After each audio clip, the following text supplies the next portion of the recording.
We're back. Take a look at this. Live footage coming to us from Vatican City. There, cardinals are gathered for what will be the beginning of the conclave tomorrow.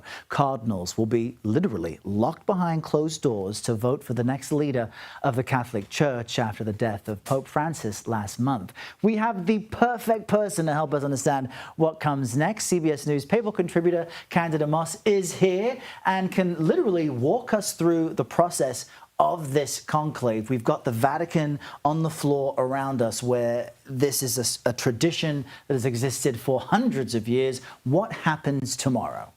So tomorrow is just the first day of conclave. So there are prayers, of course. There are going to be some brief homilies then, and there will be meals, which will be the last opportunity for people to surreptitiously canvass for their candidate.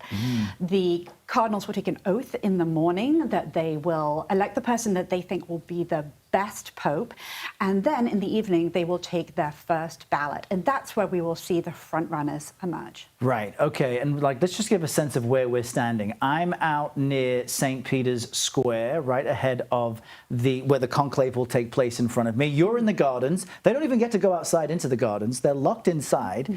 But what will they be negotiating? I mean, if it's not a specific cardinal that you can say who will be the next pope, what faction might come ahead?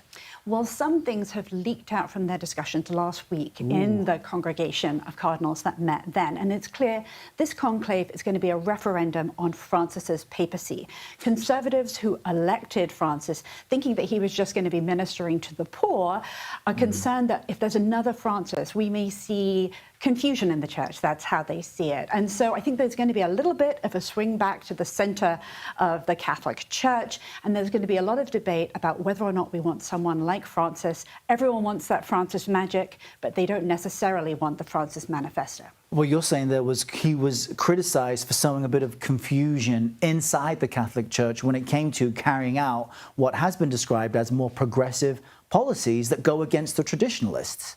That's exactly right. So ministering to the poor, care for immigrants, these are uncontroversial for Roman Catholics, but reaching out to LGBT Catholics, welcoming back divorced and remarried Catholics, discussing the role of women, these are things that gave conservatives in the church pause, and they will be looking to find someone who's more mainstream, if not a conservative. So I think the average time it takes to select a new pope is about 2 days.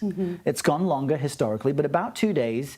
What would it mean, and what is the earliest that we would see a decision made? And what would that mean if we see the smoke come up signaling that they've made a decision quickly? What would your gut tell you?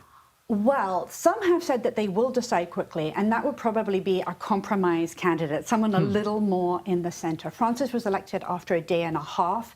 If the elections run to 8 days, and this is a very high-stakes conclave, this is the future of Francis's legacy on the line, and the because future. he had appointed about 80% of the cardinals, right? So his stamp is really on this. That's right. But if we go to 8 days, if we get to next Friday, the election changes, and they can only elect one of the top 2 candidates. The Catholic Church doesn't want a long conclave. It looks like they're divided, and it's supposed to be overseen by the Holy Spirit. And of course, no one wants to think that the Holy Spirit dithers.